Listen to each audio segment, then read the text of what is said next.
Assalamualaikum warahmatullahi wabarakatuh. Innal hamdalillah nahmaduhu wa nasta'inuhu wa nastaghfiruh wa na'udzu billahi min shururi anfusina wa sayyiati a'malina. May yahdihillahu fahuwal muhtad wa may yudlil falan tajida lahu waliyyan mursyida. Asyhadu an la ilaha illallah wahdahu la syarika lah wa asyhadu anna Muhammadan 'abduhu wa rasuluhu alladzi la nabiyya ba'dah. Wa qala Allah subhanahu wa ta'ala ya ayyuhalladzina amanu taqullaha haqqa tuqatih wa la tamutunna illa wa antum muslimun. Wa qala azza man qala ya ayyuhalladzina amanu taqullaha wa qulu qawlan sadida yuslih lakum a'malakum wa yaghfir lakum dhunubakum wa may yuti'illaha wa rasulahu faqad faza fawzan 'azima. Ya ayyuhan nasu taqu rabbakumul ladzi khalaqakum min nafsin wahidah wa khalaqa minha zawjaha wa batha minhuma rijalan katsiran wa nisaa wattaqullaha alladzi tasaaluna bihi wal arham innallaha kana 'alaikum raqiba. Amma ba'du, inna astaqal hadithi kitabullah wa khairal hadi hadi Muhammad sallallahu alaihi wasallam wa syarrul umur muhdatsatuha wa kullu muhdatsatin bid'ah wa kullu bid'atin dhalalah wa kullu dhalalatin finnar. Kaum muslimin dan kaum muslimat, para pemirsa Rosyad TV dan pendengar radio Medan Mengaji dimanapun Anda berada, alhamdulillah kembali kita bertemu di sore hari ini dengan kajian kitab, yaitu kitab Tarbiyatul Abna, Fiqh Tarbiyatul Abna. Ikhwah, di kajian lalu kita sudah membacakan hadis-hadis Rasulullah sallallahu alaihi wasallam terkait dengan takhfifu al-itab, yaitu meringankan hukuman terhadap anak-anak. Yang intinya bahwasanya yang namanya anak-anak pastilah banyak melakukan kesalahan-kesalahan, ya. Dan kita sebagai orang dewasa hendaklah banyak memaklumi hal itu. Terkadang kan atau sering kita dengar pertanyaan-pertanyaan, ya Ustadz, saya sudah berkali-kali memberitahu tapi anak saya ini lupa. Itulah anak-anak ikhwah rahimani Allah wa iyyakum. Jadi dalam masalah ini, kalaupun mereka melakukan kesalahan, ada 10 kesalahan, ya silahkan digarisbawahi yang 5-nya saja atau 4-nya saja, sisanya dimaafkan. Demikian ikhwah, diringankan. Karena yang namanya anak-anak tentunya daya tangkap, daya ingat ataupun daya nalar itu berbeda dengan orang dewasa. Selanjutnya ikhwah, tasji'ul abna, tasji'ul abna wa tahriduhum 'alal khair, yaitu memberi semangat, memberi dukungan, dorongan dan spirit kepada anak-anak. Ya, memberikan dorongan, motivasi, spirit pada anak-anak agar mereka semangat dalam melakukan kebaikan. Wa tahridul auladi 'alal khairi wa daf'uhum ilaihi wa tashji'uhum 'ala fi'lihi wa hathuhum 'alal iqdami 'alaihi, kullu dzalika lahu 'azimul athar wa kabirun naf' fi salahil auladi wa 'uluwihim. Memberikan motivasi, spirit, dorongan, semangat kepada anak-anak untuk melakukan perbuatan baik, perbuatan soleh, ya. Ini sangat besar pengaruhnya pada diri si anak dan sangat banyak manfaatnya pada perbaikan si anak itu sendiri. Sawa'un kana hadha at-tahrid bi kalimatis tasji'i wa ibaratit tsana'i aw bil i'tayati wa hibati. Baik dorongan, motivasi, pemberi semangat tersebut berupa kalimat-kalimat yang bisa memberikan motivasi ataupun kalimat-kalimat pujian terhadap si anak, atau bisa juga berupa hadiah, pemberian. Demikian ikhwah. Au bikadfit thiqati fi nafs, atau memberikan rasa percaya diri kepada si anak, ya. Au bikadfit thiqati fi nafsil ibni, memberikan rasa percaya diri pada diri si anak, au ghairu dzalik au bi ghairi dzalika mimma yakunu sababan fi daf'il khairi wal hathi alaihi. Dan cara lainnya ya yang bisa dijadikan sebagai faktor untuk mendorong si anak melakukan perbuatan-perbuatan baik. Demikian ikhwah.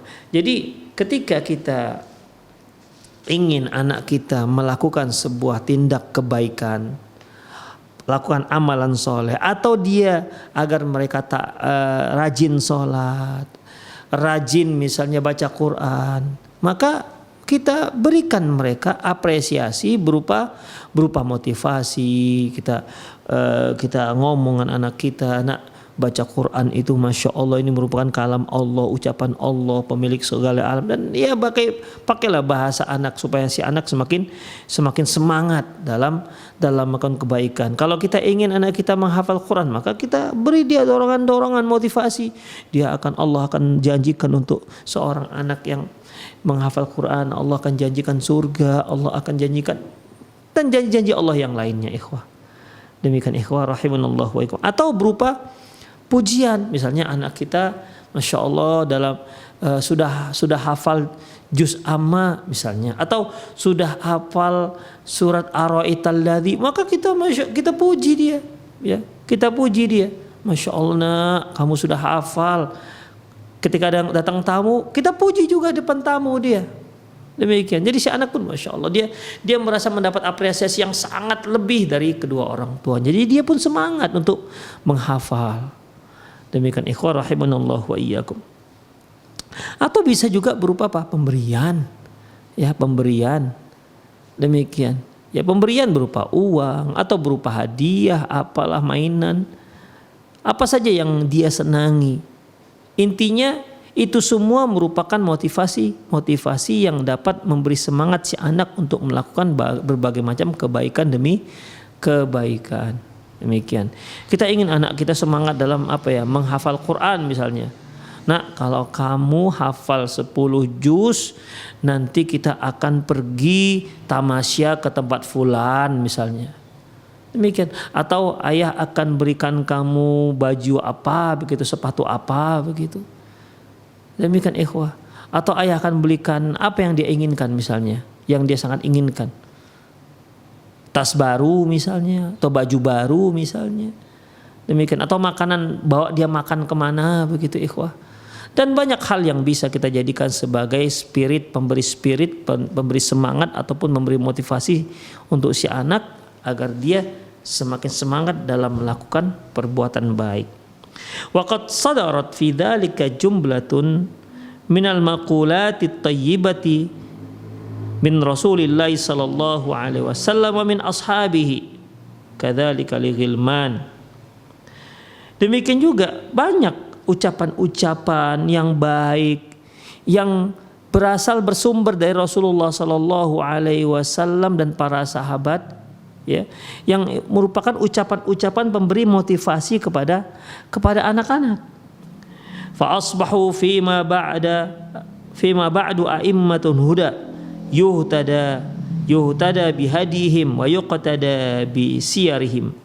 Sehingga anak-anak tersebut akhirnya menjadi orang dewasa, menjadi imam-imam, ya, pemimpin-pemimpin, para imam yang menjadi panutan umat, di mana umat meminta menjadikan dia sebagai rujukan kebenaran. Demikian ikhwah. Ya, jadi orang-orang yang mendapat pujian dari Rasulullah, anak-anak yang mendapat pujian dari Rasulullah, dan demikian juga para sahabat, akhirnya mereka tumbuh menjadi seorang pemimpin yang luar biasa ikhwah, yang bisa dijadikan sebagai qudwah hasanah bagi umat. Tsana'ur Rasulillah sallallahu ala bin Mas'ud. Contohnya bagaimana pujian Rasulullah sallallahu alaihi wasallam kepada Abdullah bin Mas'ud biqaulihi lahu, dengan mengatakan innaka ghulamun muallam, kamu itu seorang anak terpelajar. Kapan ini Rasulullah sebutkan? Kapan ini Rasulullah ucapkan? Wadzalika fima akhrajahu Ibnu Sa'di fi Tabaqati bi isnadin sahihin an Abdullah bin Mas'ud. Kisah ini diriwayatkan oleh Ibnu Sa'ad dalam kitab Tabaqatnya dengan sanad yang sahih dari Abdullah bin Mas'ud. Qala, dia berkata, kuntu ghulaman yafi'an ar'a ghanaman li'uqbata bin Abi Mu'idh. Aku dahulu waktu masih kecil, ya, yang sudah mendekati balik, waktu itu aku bertugas untuk mengembalakan domba atau kambing milik Uqbah bin Abi Mu'id. Saat aku mengembalakan domba-domba tersebut, faja'an Nabi sallallahu alaihi wasallam. Datanglah Nabi sallallahu alaihi wasallam wa Abu Bakrin. Jadi Rasulullah dan Abu Bakar datang kepada Abdullah bin Mas'ud yang sedang mengembalakan domba. Wa qad farra minal musyrikin, waktu itu mereka menghindar dari orang-orang musyrik. Ya, ini kisahnya ikhwah di saat Rasulullah sallallahu alaihi wasallam keluar dari kota Makkah di saat beliau berhijrah ke Madinah. Faqala, lantas Rasulullah dan Abu Bakar berkata kepada Ibnu Mas'ud, "Ya ghulamun, hal indaka labanun tasqina?" Hai anak, apakah kamu punya susu untuk bisa kami minum? Fakultu, lantas Ibnu Mas'ud mengatakan, inni mu'tamanun walastu asqikuma. Aku itu hanya diberi amanah untuk menjaga. Aku tidak bisa memberi kalian minum air susu. Jadi di sini Abdullah bin Mas'ud benar-benar seorang yang penjaga amanah. Dia diberi amanah untuk apa? Untuk mengembalakan, untuk menjaga domba-domba tersebut. Sementara dia tidak punya hak untuk memberikan air susu si kambing tersebut kepada orang lain. Makanya dia katakan, ini mu'tamanun, aku tuh orang yang hanya mendapat amanah, walastu usqikuma, aku nggak bisa memberi kalian minum. Faqala Nabi sallallahu alaihi wasallam, lantas Nabi SAW bersabda, hal indaka min jaz'atin lam yanzi 'alaiha al-fahlu? Apakah kamu punya kambing betina yang belum dikawini oleh kambing jantan? Qultu na'am. Ya, aku katakan ada. Ya, sebab kalau kambing betina yang sudah dikawini oleh kambing jantan, boleh jadi dia sedang hamil. Demikian ikhwah, ya. Dan sebentar lagi mungkin dia perlu air susu untuk anaknya. Makanya Rasulullah SAW minta, ada enggak kambing perawan gitulah kira-kira. Karena ini enggak akan mungkin ada air susunya. Qultu na'am, kata Abdullah Mas'ud, ada. Ya. Fa'ataituhuma biha fa'ataqalahan Nabi SAW wa masahad dar'i wada'a.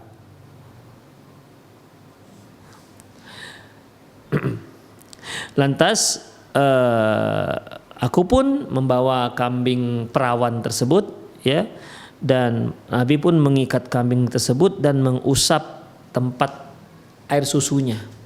Ya, apa namanya dalam bahasa Indonesia, ya, tempat air susunya itu, ya. Fada'a, dan Rasulullah pun berdoa. Kemudian fahafalad dar'u, maka tempat air susu kambing itu pun menjadi penuh air susunya. Ya. Jadi air susu jadi penuh di situ. Kalau kambing gadis ini kan ikhwah nggak akan ada air susunya. Biasanya kambing-kambing yang sudah dikawini jantannya itu, yang sudah mulai hamil itu ada air susunya. Tapi kalau kambing gadis nggak ada air susunya.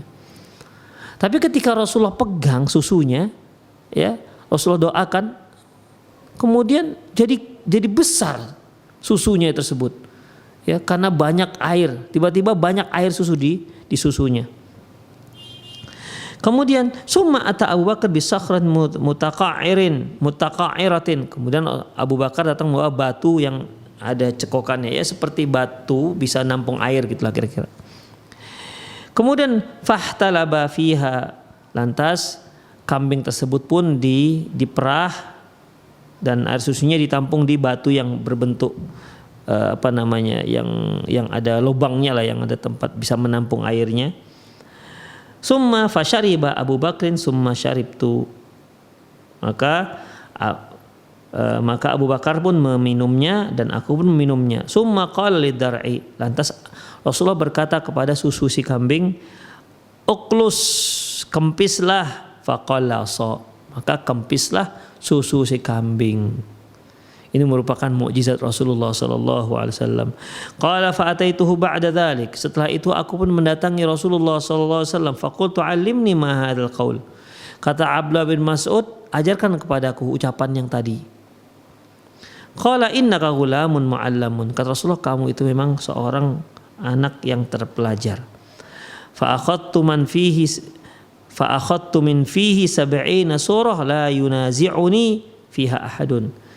Maka ikhwah, dari aku sejak itu aku langsung mendapatkan Al-Quran langsung dari Rasulullah SAW, langsung dari mulut beliau yang mulia, dengar dari mulut beliau yang mulia sebanyak 70 surat, dan tidak ada seorang pun yang bisa mendebatku dalam masalah ini.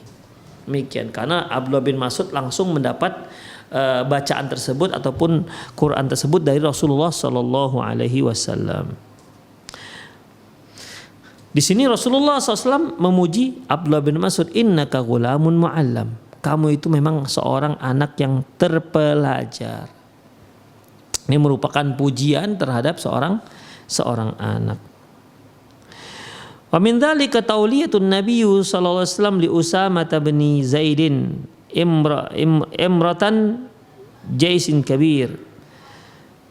Demikian juga Rasulullah SAW pernah memberikan komando pasukan, pernah memberikan kedudukan komandan pasukan perang kepada Usamah bin Zaid.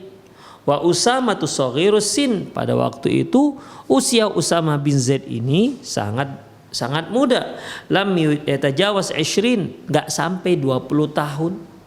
Jadi seorang yang sangat muda belia Rasulullah angkat menjadi komandan pasukan perang. Demikian ikhwah. Ya, ini kan artinya memberi semangat kepada para pemuda. Mereka diberi kesempatan untuk berkarya. Akhrajal Bukhari wa Muslim, diriwayatkan oleh Imam Bukhari Muslim min hadis Ibnu Umar radhiyallahu anhu qala, dia berkata, amara Rasulullah sallam Usamah ta'ala qaumin, bahwasanya Rasulullah SAW mengangkat Usamah bin Zaid sebagai komandan pasukan. Fata'anu fi imaratihi, lantas orang-orang pun mengkritik, kenapa kok Zaid yang dijadikan sebagai komandan pasukan? Alasannya karena dia masih muda. Faqala, lantas Rasulullah mengatakan, atata'anuna fi imaratihi, apakah kalian tidak suka dengan jabatan yang kuberikan kepada Usamah bin Zaid? Faqad ta'antum fi imarati abihi min qablihi, dan sebenarnya kalian juga waktu itu tidak suka dengan komandan pasukan diberikan kepada ayahnya Zaid bin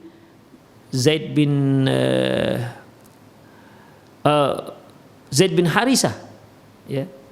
Demikian ikhwah. Jadi waktu itu ayahnya Usamah, Zaid bin Harisah, itu diberikan Rasulullah SAW kepercayaan mengomandui sebuah pasukan perang. Ternyata ada orang-orang yang kurang berkenan dengan hal itu. Kali ini Rasulullah mengangkat anak yang menjadi komandan perang yang masih muda belia, juga mendapat kritikan, ataupun ada orang-orang yang nggak senang dengan diangkatnya Usamah yang masih muda sebagai komandan pasukan, padahal banyak orang tua-tua yang lainnya. Makanya beliau SAW, kalian dulu kan pernah menentang ataupun tidak suka dengan kepemimpinan yang aku berikan kepada ayahnya Zaid bin Usamah. Sebagaimana sekarang kalian juga nggak suka. Padahal waktu diberikan komandan pasukan kepada jabatan komandan pasukan kepada Zaid bin Harithah, kalian lihat bagaimana hasil daripada pertempurannya. Sekarang ini ketika aku berikan kepada anaknya Zaid bin Harithah, yaitu Usamah bin Zaid, kalian juga bersikap yang sama. Fa aimallahi laqad kana khaliqan li imarati. Demi Allah, mereka itu orang-orang yang layak mendapatkan kedudukan tersebut. Demikian ikhwah. Jadi Rasulullah sallallahu alaihi wasallam benar-benar mendukung dan betul-betul tahu bahwasanya beliau memberinya tugas itu bukan tugas-tugas yang memang tugas yang nggak mampu dia lakukan. Sebagaimana kajian kita sebelumnya, ya kan, kita nggak boleh memberikan beban tugas kepada seorang anak di luar kemampuannya, iya kan? Karena memang kaidah dalam Islam yaitu la yukallifullahu nafsan illa wus'aha. Janganlah kalian Janganlah kalian membebani Allah Subhanahu wa taala tidak membebani seseorang kecuali yang mampu dia lakukan. Demikian ikhwah.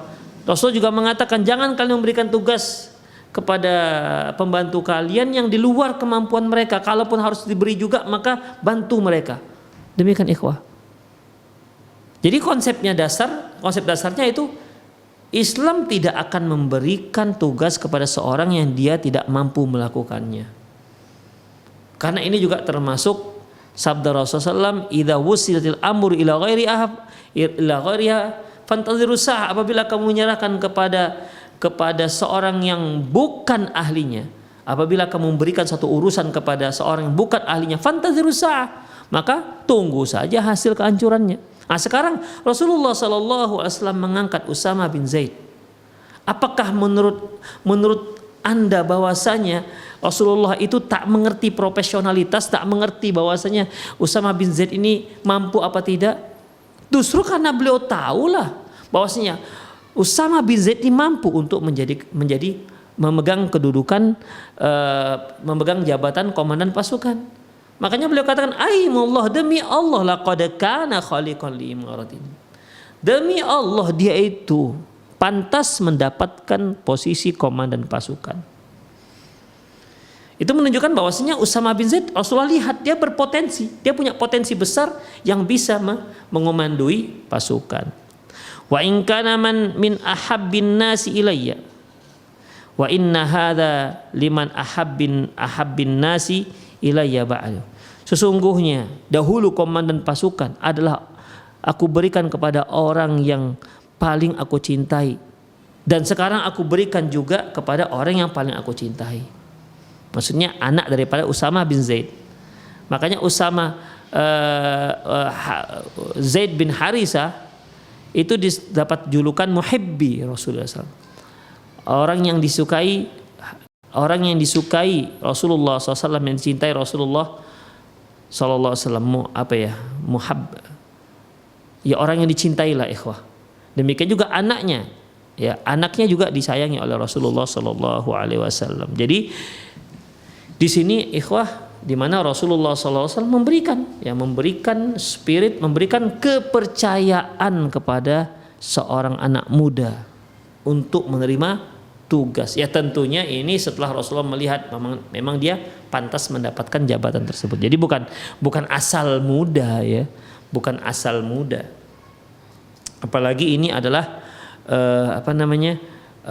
pasukan perang ya, di mana kalau komandannya salah taktiknya maka akan banyak korban yang berjatuhan dari kalangan kaum muslimin.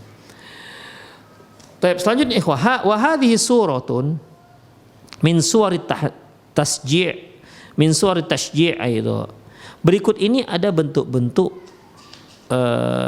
bagaimana dalam memberikan motivasi kepada anak-anak. Akhrajal Bukhari wa Muslim, diriwayatkan oleh Imam Bukhari dan Muslim min hadis Abdurrahman bin Auf, dari hadis Abdurrahman bin Auf, qala inni la fi saffin yauma badrin id iltafattu fa idza an yamini wa an yasari fityanun hadisa as-sin wa ka'anni lam amanu bi makanihima. Kata Abdurrahman bin Auf ya, ketika waktu itu saya berada di saf dalam pasukan Badar. Ya, Abdurrahman bin Auf ikut dalam pasukan perang Badar. Kemudian dan aku pun menoleh ke kiri dan ke kanan. Ternyata sebelah aku itu berada di antara dua orang pemuda yang sangat pemberani. Ya. Pemuda yang usianya masih belia. Demikian. Itulah yang ada di sebelah kiri dan sebelah kanannya Abdurrahman bin Auf pada pertempuran Badar. Faka'anni lam amanu bimakanihima. Seolah aku merasa aman dengan adanya mereka berdua di samping kiri dan kananku. Idh qala li ahadu masiran min sahibihi. Salah seorang mereka bertanya kepadaku rahasia, secara rahasia, bisik-bisik. Apa katanya? Ya ammi, aroni Aba Jahlin. Jadi salah seorang pemuda tadi bertanya bisik-bisik, paman, Abu Jahal yang mana? Demikian. Fakultu, Abdurrahman bin Auf mengatakan, ya bani akhi, mata tasna'u bihi. Abdurrahman bin Auf bertanya, memang kamu mau apain Abu Jahal? Qala ahadtullah in ara'aituhu an aqtulahu au amutu dunah. Ya paman, aku sudah berjanji kepada Allah, kalau aku melihat Abu Jahal, aku akan bunuh dia, atau aku akan mati sebelum sampai kepada Abu Jahal. Ya namanya juga dia pemimpin perang gitu kan ikhwah. Jadi tentu dia akan dikelilingi oleh pasukan-pasukan khusus yang menjaga dia. Aku bunuh dia atau aku mati sebelum sampai kepada si Abu Jahal, kata si yang satu. Rupanya ikhwah, ternyata yang satu lagi juga seperti itu. Qala li akhar, yang satu lagi mengatakan begitu, sirron min sahibihi mislah. Dia juga bertanya rahasia kepadaku tanpa diketahui oleh teman yang tadi bertanya. Yang tadi kan sudah duluan bertanya. Apa katanya? Pertanyaannya sama. Paman, Abu Jahal yang mana orangnya? Kembali Abdullah bin Mas'ud bertanya, memang kenapa, mau kamu apain tuh Abu Jahal? Aku mau bunuh dia. Intinya apa yang dikatakan pemuda yang kedua itu persis sama seperti yang dikatakan oleh pemuda yang pertama. Maka fama sarrani anni baina rajulaini makanihima. Sungguh aku merasa senang karena aku diapit oleh dua orang pemuda yang gagah berani. Fa asyartu lahuma ilaihi, maka aku pun menunjukkan kepada mereka mana yang namanya Abu Jahal. Tuh Abu Jahal, tuh lihat tuh yang begini. Setelah mengetahui mana Abu Jahal, fasyadda alaihi misla saqarain hatta darabahu wa huma ibna Afra. Maka mereka pun melompat ya menuju Abu Bakar, tebas kiri tebas kanan menuju Abu Jahal ya. Tebas kiri tebas kanan, pokoknya pasukan-pasukan khusus yang menjaga Abu Jahal diterjang oleh mereka, ditembus oleh mereka sehingga akhirnya mereka berhasil membunuh Abu Jahal. Dan mereka adalah anak-anak Afra, anak-anak yang masih muda. Kemudian ikhwah, wa fi riwayat al-Bukhari, dalam riwayat al-Bukhari, summan sarafa ila Rasulullah sallallahu fa akhbarahu. Kemudian kedua pemuda ini pun datang menghadap Nabi sallallahu alaihi wasallam dan menceritakan pertempuran tersebut. Faqal, Rasulullah mengatakan ayyukuma qatalah. Nah, sekarang siapa di antara kalian telah membunuh si Abu Jahal? Kemudian qala kullu wahid minhuma ana qataltuh. Tapi ternyata masing-masing mereka mengatakan aku yang telah membunuh mereka. Aku yang telah membunuh si Abu Jahal. Qala hal masahtu ma sayfaikuma. Kembali Rasulullah bertanya, apakah kalian sudah membersihkan pedang kalian? Qala la. Dua-dua anak muda ini mengatakan enggak ya Rasulullah, masih banyak darahnya. Fa nadhara fi sayfaini. Lantas Rasulullah pun melihat ke pedang dua orang anak ini, memang betul-betul dua-duanya ada darah. Ya. Faqala, lantas apa kata Rasulullah? Kilakuma qatalah, berarti kalian berdua yang telah membunuh si Abu Jahal. Bayangkan Abu Jahal, pemimpin orang Quraisy, ya, yang sangat musuh dengan Rasulullah SAW dan sangat musuh dengan pengikut Rasulullah.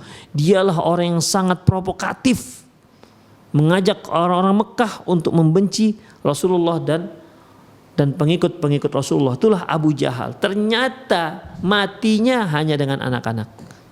Kalah dia dengan anak-anak. Kata Rasulullah, kilakuma qatalah. Kalau begitu kalian berdua yang telah membunuhnya. Salbuhu bi Mu'adz bin Amrin bin Jamuh. Sementara peralatan perang Abu Jahal itu diserahkan kepada Mu'adz bin Amr bin Jamuh. Wa kana Mu'adz bin Afra wa Mu'adz bin Amrin bin Jamuh. Dan mereka nama mereka yaitu Mu'adz bin Afra dan Mu'adz bin Amri bin Jamuh. Demikian ikhwah. Ya, jadi intinya di sini Rasulullah sallallahu alaihi wasallam memberikan hadiah atas prestasi yang telah mereka lakukan, atas memberikan apresiasi berupa hadiah kepada mereka yang telah berhasil membunuh gembongnya kufar Quraisy. Demikian ikhwah rahimani Allahu wa iyyakum. Baik, selanjutnya. Wa min dzalika du'a Rasul wa min dzalika du'ain wa min dzalika du'a Rasulillah sallallahu. Di antara kalimat-kalimat yang memberikan motivasi, ya, atau kan yang memberi spirit, yaitu doa Nabi Shallallahu Alaihi Wasallam. Bagaimana Rasulullah SAW mendoakan para sahabat sehingga mereka menjadi orang-orang yang semangat untuk menuntut ilmu. Di antaranya yaitu Ibnu Abbas ayyazidahullahu ilman wa fikhan. Seperti Abdullah bin Abbas, Rasulullah pernah mendoakan Ibnu Abbas ayyazidahullahu ilman wa fahman. Semoga Allah memberi di mana Rasulullah berdoa kepada Abdullah bin Abbas, semoga Allah memberinya, menambahkan ilmu dan pemahaman pada Abdullah bin Abbas. Baik. Akhrajal Imam Bukhari min hadis Ibnu Abbas radhiyallahu anhuma. Diriwayatkan oleh Imam Bukhari dari Abdullah bin Abbas, qala dammanin Nabi sallam ila sadrihi. Nabi SAW pernah memelukku, ya. Qala Allahumma 'allimhul hikmata. Dia memelukku dan seraya berdoa, ya Allah, ajarkanlah dia hikmah. Ajarkan dia hikmah. Wa fi Musnad Ahmad, dalam kitab Musnad Ahmad min hadis Abdullah bin Abbas, anna Rasulullah kana fi baitil Maimunah fa wada'at lahu wudu'an min al-laili. Bahwasanya di saat Abdullah bin Abbas di rumah Maimunah, lantas di situ Ibnu Abbas menyediakan air wudu untuk Rasulullah pada malam hari. Jadi Abdullah bin Abbas berinisiatif mengambil air wudu untuk Rasulullah SAW, disiapkan untuk Rasulullah SAW pada malam hari. Faqalat Maimunah, ya Rasulullah, wada'ahu laka hadha Abdullah bin Abbas. Kata Maimunah, ya Rasulullah, itu yang menyediakan air adalah Ibnu Abbas. Faqala Allahumma faqihhu fid din wa 'allimhu ta'wil. Lantas Rasulullah mendoakannya, ya Allah, fakihkan dia dalam agama, berikan dia pemahaman agama, wa 'allimhu ta'wil, dan ajarkan dia ta'wil, ajarkan dia tafsir. Demikian ikhwah rahimanallahu. Kemudian Inda Tirmidzi min hadis Ibnu Abbas radhiyallahu anhuma, demikian juga diriwayatkan oleh Imam Tirmidzi masih dari Ibnu Abbas, qala da'a li Rasulullah ayyu'tinillahul hikmah marratain. Nabi sallallahu alaihi wasallam pernah mendoakan untukku, semoga Allah memberiku hikmah. Beliau mendoakannya sebanyak 2 kali. Demikianlah para pemirsa sekalian rahimanallahu wa iyyakum. Itu sajalah untuk sore hari ini, ya. Udah banyak juga yang kita bacakan hadis-hadisnya, di mana di sini jelas bahwasanya kita sebagai orang tua tidak hanya menyuruh, tapi beri mereka semangat untuk bisa melakukan perbuatan-perbuatan baik dengan cara apapun, ya, selama caranya cara yang halal, cara-cara yang dibolehkan oleh Allah Subhanahu wa taala. Beri mereka semangat, ya. Beri mereka pujian, beri mereka kalimat-kalimat yang bisa memberi motivasi, ya. Tentunya kalau ini, ya, tentunya anak-anak yang sudah memahami penjelasan. Tapi kalau anak-anak yang masih 2 tahun, ya, paling kita beri hadiah, kita puji, atau kita beri sesuatu yang menyenangkan dia. Demikian ikhwah, ya. Atau sebagaimana yang kita katakan tadi, beri dia hadiah, beri dia hal-hal yang dia senangi, ya, dia senangi, sehingga anak-anak ini merasa semangat, ya, mendapatkan semangat untuk tetap melakukan sebuah aktivitas kebaikan, atau berupa duit, nggak apa-apa, ya, berupa duit. Sebagaimana yang kalau kita kan anak-anak kita yang untuk membiasakan anak-anak kita puasa, kemudian kita bisa kasih duit dia. Nah, kalau kamu puasa 1 hari, Abi akan beri 5.000 misalnya. Semangat dia kan. Demikian ikhwah. Jadi kalau dia puasanya 10 hari, dia akan hitung itu. 10 kali 5, 50.000. Dia akan dimintakan pada ayahnya. Demikian ikhwah. Atau dia minta di akhir Ramadan. Jadi 5 kali 30. Demikian ikhwah rahimanallahu wa iyyakum, ya. Jadi 150.000 misalnya, dia mau nggak berkurang, itu ikhwah. Itu masih per hari, belum lagi THR-nya. Nggak apa-apa ikhwah, ya. Kita punya, kalau kita punya, berikanlah supaya mereka terbiasa untuk melakukan kebaikan-kebaikan. Insya Allah itu di waktu kecil aja. Setelah dia terbiasa sholat, terbiasa puasa, insya Allah nanti ketika dia besar, dia akan mengharapkan itu dari kita lagi, insya Allah. Tapi para ikhwah, untuk sementara di sore hari ini sepertinya sampai sini saja kajian kita. Semoga apa yang kita bahas bermanfaat. Bagi para pemirsa yang ingin bertanya,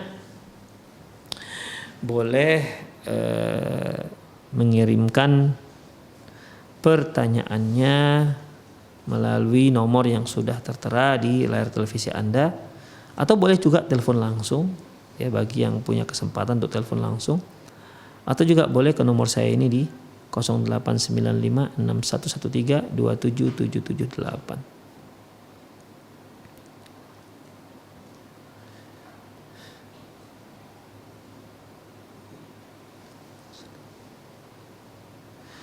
Assalamualaikum warahmatullahi wabarakatuh. Ustadz Ali Nur yang dirahmati Allah, saya mau bertanya, jika kita melihat atau menunggu orang yang sedang menghadapi sakratul maut, apa yang harus kita lakukan? Mohon jawabannya. Ikhwan rahimanallah wa iyyakum. Ketika kita sedang menunggu orang yang sedang sekarat, Rasulullah Shallallahu Alaihi Wasallam pernah bersabda, "Lakinu mautakum bila ilaha illallah." Talkinkan mayat kalian dengan mengucapkan la ilaha illallah. Talkinkan di sini maksudnya kita bisikkan ke telinganya, kita minta kepada orang yang sedang sekarat itu agar dia mengucapkan kalimat la ilaha illallah. Kalau dia misalnya orang tua kita bisikkan ke telinganya, ya ucapkan kalimat la ilaha illallah. Sering ucapkan ikhwah, minta, ayah cobalah ucapkan kalimat la ilaha illallah. Itu namanya talkinkan sampai dia nanti mengucapkan. Demikian ikhwah. Itu yang terpenting ikhwah. Karena Rasulullah Shallallahu Alaihi Wasallam pernah bersabda, "Man kana fi akhiri kalamihi la ilaha illallah dakhalal jannah." Barang siapa yang di akhir ucapannya la ilaha illallah, maka dia masuk surga. Untuk men-set kehidupan kita agar sebelum kita meninggal kalimat la ilaha illallah lah sebagai akhir ucapan kita, itu bukan mudah. Ya. Karena di akhir kehidupan kita itu ikhwah, di detik-detik kita mau meninggal dunia, itu sudah alamnya sudah setengah gaib sudah. Demikian ikhwah. Ya, kita melihat malaikat maut yang tidak dilihat oleh orang-orang sekeliling kita.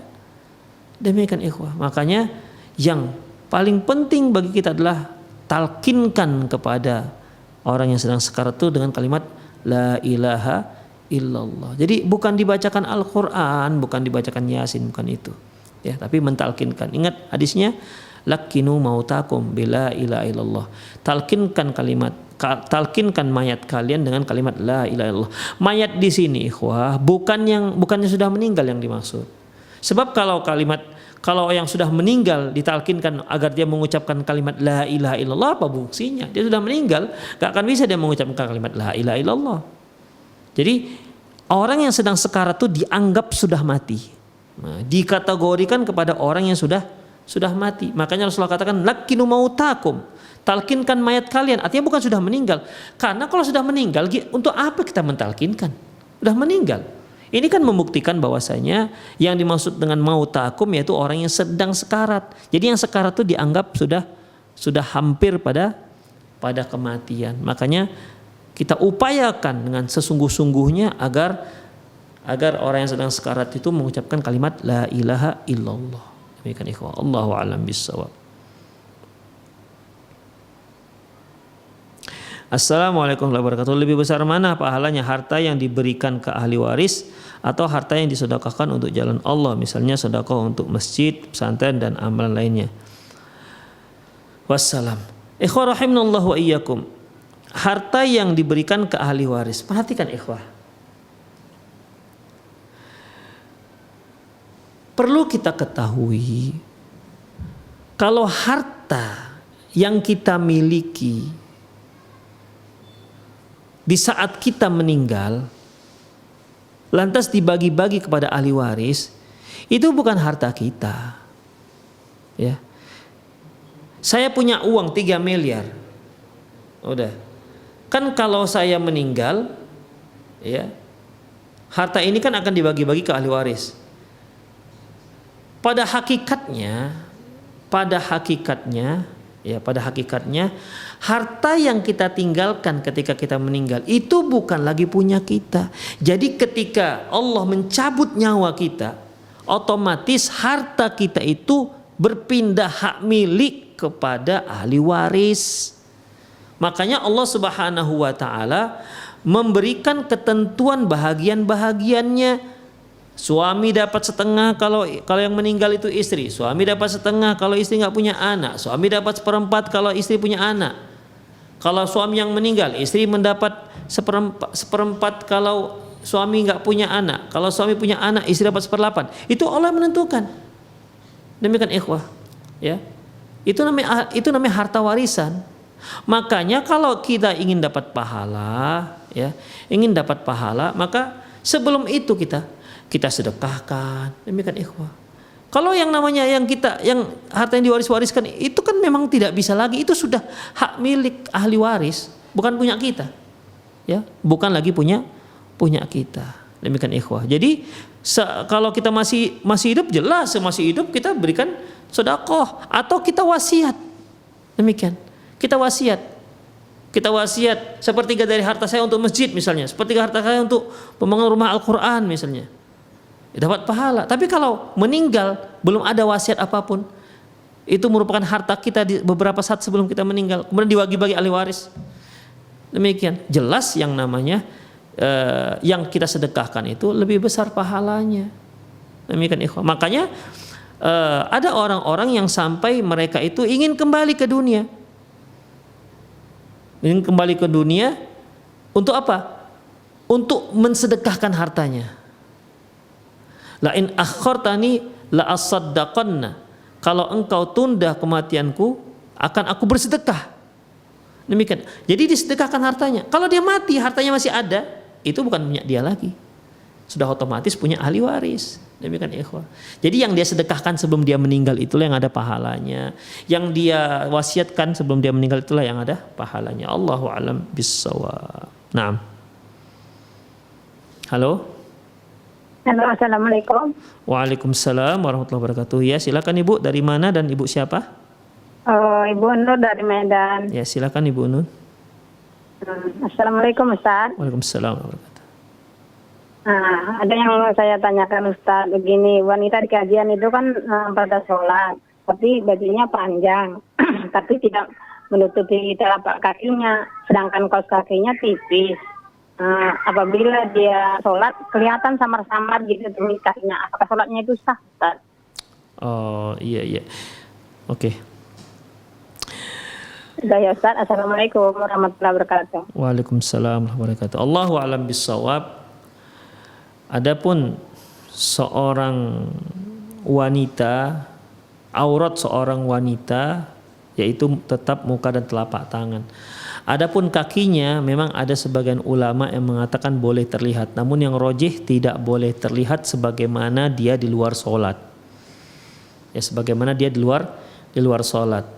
Adapun kalau seandainya qadarullah masyafa'ala pakaian ataupun mukena atau telekung yang dia pakai ternyata yang tersedia itu tidak ada yang panjang sampai menutupi mata kaki, ya. Tidak ada yang bisa yang panjang sampai menutupi mata kaki, maka boleh dia pakai kaos kaki. Ya, insyaallah tidak apa-apa. Boleh dia pakai kaos kaki. Tapi bagaimana kalau kaos kakinya tipis, ya? Bagaimana kalau kaos kakinya tipis? Kalau tidak ada yang lain mau bilang apa lagi? Upayakan dulu kalau bisa mukenanya itu dilorotkan ke bawah supaya tidak terlihat kakinya. Demikian ikhwah. Jadi upayakan. Tapi kalau adanya mukena yang bisa menutupi telapak kakinya, lantas dia pilih yang gantung sementara kaos kakinya itu juga mati transparan, maka tak boleh. Ya. Maka hal ini enggak dibolehkan. Karena dia tidak menutup auratnya. Demikian.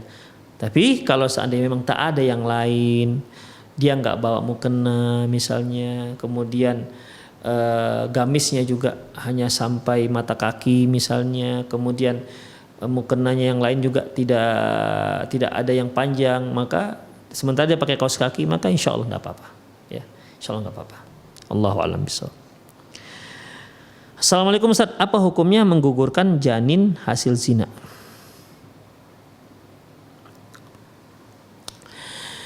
Menggugurkan janin hasil perzinahan ada dua marhalah, ada dua hal, dua pembagian. Yang pertama, janin yang sudah ditiupkan ruh. Kalau janin tersebut sudah ditiupkan ruh, maka sepakat para ulama tidak boleh menggugurkannya. Saya ulangi, kalau janin yang dimaksud adalah janin yang sudah ditiupkan ruh, maka sepakat para ulama diharamkan untuk digugurkan. Adapun janin yang belum ditiupkan ruh, disinilah para ulama berbeda pendapat. Karena argumentasi sebagian yang membolehkan, dia kan belum ada kehidupan. Ya. Kalau yang sudah ditiupkan ruh, oke lah. Kalau digugurkan dia mati, maka nggak boleh. Jadi adapun yang belum ditiupkan ruh, ya sebagian mengatakan boleh. Tapi ikhwah rahimanallahu wa iyyakum, yang rojeh dan yang paling kuat, yang jelas jauh lebih kuat dibandingkan pendapat yang membolehkan, yaitu tidak boleh janin tersebut digugurkan walau dalam fase apapun. Baik dia yang sudah berupa zigot, apalagi yang sudah berupa bentuk daging, ya, apalagi sudah berbentuk manusia, apalagi kalau ditiupkan ruh. Demikian ikhwah. Apa dasarnya? Yang pertama yaitu firman Allah Subhanahu wa taala, wala taziru waziratu wizra ukhra. Sesungguhnya seorang tidak akan mengemban dosa orang lain. Si janin apa salahnya dia dibunuh, dia digugurkan? Dosanya adalah dosa emaknya dengan laki-laki lain yang berbuat zina. Adapun janin tidak ada dosa sama sekali dalam perbuatan tersebut. Lantas kenapa dia yang dibunuh? Demikian ikhwah rahimanallahu wa iyyakum. Itu satu. Yang kedua yaitu mungkin para pemirsa masih ingat kajian kita yang lalu, beberapa waktu yang lalu, terkait dengan ini kisah seorang wanita Al-Ghamidiyah yang dia datang kepada Rasulullah Sallallahu Alaihi Wasallam dan dia laporkan bahwasanya dia sudah berzina. Dia minta kepada Rasulullah, ya Rasulullah tahhirni, ya Rasulullah sucikan aku. Maksudnya tegakkan untukku hukum rajam. Demikian ikhwah rahimanallahu wa iyyakum. Lantas apa kata Rasulullah Sallallahu Alaihi Wasallam?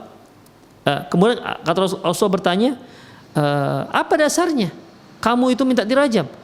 Dasarnya aku sedang hamil, kata wanita tersebut. Lantas apakah Rasulullah Sallallahu Alaihi Wasallam menegakkan hukum rajam pada wanita ini? Enggak kan? Beliau katakan, udah kamu pulang saja dan rawat janinmu hingga melahirkan. Demikian ikhwah, rawat janinmu hingga melahirkan. Ini menunjukkan bahwasanya Islam itu menjaga janin. Yang si ibu yang berdosa, yang harus dihukum rajam sampai mati. Tapi permasalahannya ada makhluk Allah yang gak berdosa yang ada di perut si ibu tersebut. Yang kalau ibunya mati karena dihukum rajam, tuh anak bakal mati juga. Makanya dirawat dulu si anak sampai dia lahir. Demikian ikhwah. Ini menunjukkan bahwasanya tak boleh menggugurkan janin dari hasil perzinahan dalam fase apapun, terutama dalam fase yaitu sudah ditiupkan ruh. Allahu a'lam bishawab.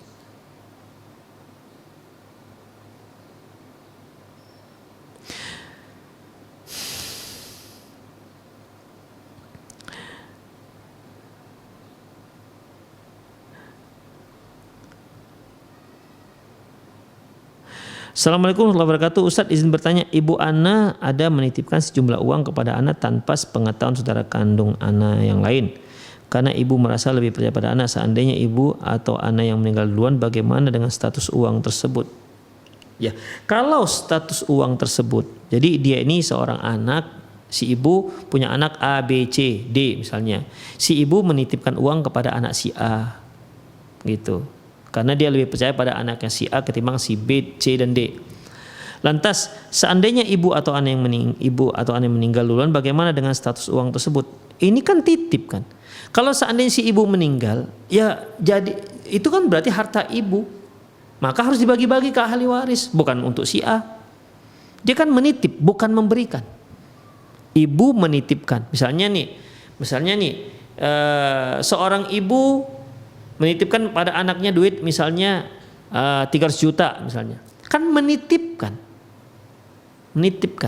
Jadi kalau si ibu meninggal berarti duit yang berapa tadi? 100 juta atau 300 juta, uang yang dititipkan kepada anak si A itu yang berupa uang 300 juta itu ya disatukan dalam harta warisan si ibu. Demikian. Ya kalau si anak yang dititipkan meninggal, ya pulangkan ke ibu. Iya, pulangkan ke ibu. Demikian ikhwah. Ya melalui istrinya, misalnya kalau dia udah tahu nih mau meninggal, bilangkan istrinya. Atau sebelum terjadi apa-apa dia bilang ke istrinya, "Dek, ini ibu ada nitip uang ke abang sebanyak 300 juta. Kalau abang meninggal, Allah alam kita nggak tahu bagaimana, maka kembalikan uang ini kepada ibu." Demikian. Jadi itu uang ibu. Baik ibu yang meninggal duluan ataupun si anak yang meninggal duluan, karena yang namanya titip. Izin bertanya Ustaz, adakah tuntunannya dalam Islam sholat Rabu wekasan? Masyarakat di lingkungan saya mengamalkan itu atas anjuran Ustadz setempat. Allahu a'lam bishawab, saya nggak tahu apa ini sholat Rabu wekasan. Allahu a'lam. Nggak pernah saya dengar juga ada sholat yang terkait dengan hari Rabu. Minta kepada Pak Ustadz apa dalilnya, itu yang terpenting. Karena untuk masalah ibadah, al-aslu fil ibadati al-man'u, dasar ibadah itu ada terlarang. Artinya kita nggak boleh melakukan ibadah apapun sampai jelas ada dalil yang memerintahkan atau menuntunnya. Demikian ikhwah. Kalau tidak ada berarti tidak boleh, itu bisa jatuh pada bid'ah. Makanya bagi bapak atau ibu yang bertanya, tanyakan kepada ustadz tersebut apa dalilnya ada sholat Rabu wekasan ini, wekasan ini. Demikian ikhwah, rahimanallahu wa iyyakum. Maksudnya itu bulan Safar ghalib di bumi Nusantara tersebut, istilah Rabu wekasan. Ya apapun istilahnya, ya begitu, minta. Saya nggak tahu ada sholat yang seperti ini yang terkait dengan Rabu terakhir Safar. Ya, saya nggak tahu. Makanya untuk yang nggak tahu jangan diamalkan. Untuk yang tahu ada nggak dalil yang jelas? Kalau sahih jelasnya, kalau pernah Rasulullah SAW melakukan sholat di Rabu terakhir bulan Safar itu memang ada sunnahnya, maka silahkan amalkan. Tapi tentunya dasarnya itu haruslah dasar yang sahih, bukan dasar-dasar yang dhaif ataupun yang maudhu. Saya sendiri Allahu a'lam bishawab, saya belum pernah tahu tentang adanya dalil sholat Rabu yang terakhir di bulan Safar. Allahu a'lam bishawab. Assalamualaikum Ustaz, hadir dalam majelis ilmu agama itu minimal berapa kali dalam sebulan Ustaz? Syukron, jazakumullah khair. Ikhwah rahimanallahu wa iyyakum. Sebenarnya hadir dalam majelis menuntut ilmu, ya, itu tidak ada batasannya. Semakin banyak semakin baik. Demikian Imam Ahmad mengatakan bahwasanya kita itu butuh ilmu, ya, lebih daripada kebutuhan kita terhadap makan. Kalau makan kata Imam Ahmad bisa 2 atau 3 kali, tetapi yang namanya ilmu kita butuhkan seperti kita membutuhkan nafas, seperti kita bernafas.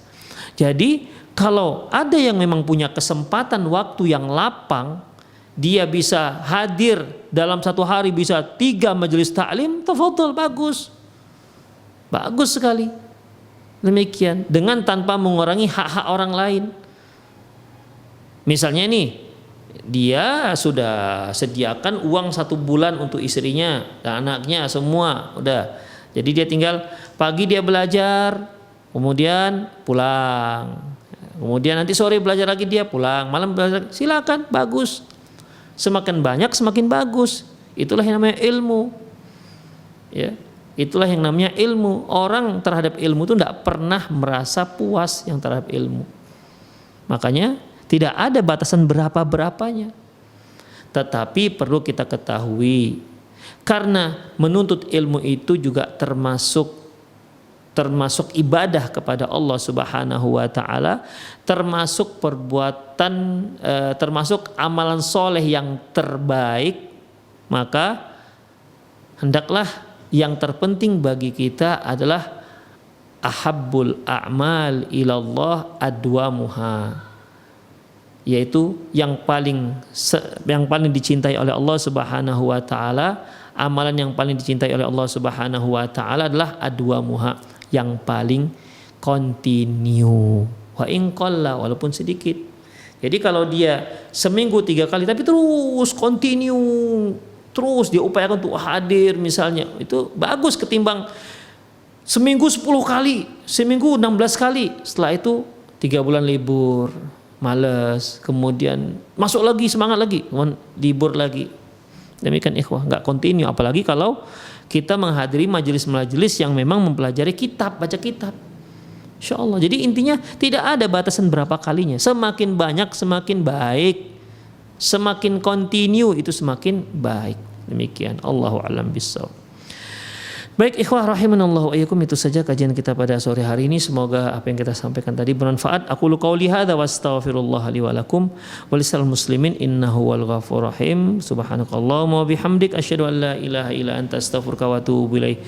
Wa sallallahu ala nabiyyina Muhammad wa ala alihi wa ashabihi ajmain. Wa akhiru da'wana alhamdulillahirabbil alamin. Assalamualaikum warahmatullahi wabarakatuh.